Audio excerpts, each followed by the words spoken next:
प्यारे बच्चों, अस्सलाम वालेकुम।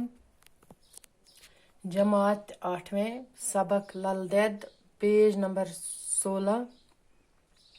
कश्मीर कदीम ज़माने ही से ऋषियों, सन्नतों और सूफियों का मस्कन रहा है।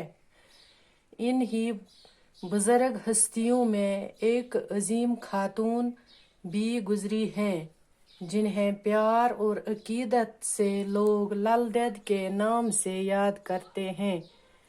ललदैद की ज़िंदगी के हालात के बारे में अगरचे वसूख के साथ बहुत कुछ नहीं कहा जा सकता, लेकिन इतना तो बहरहाल यकीनी है कि वो 14वीं सदी के वसत में श्रीनगर से 6 मील दूर जनूब मशरिक की तरफ वाक़ा एक गाँव सिमपोर में पैदा हुए।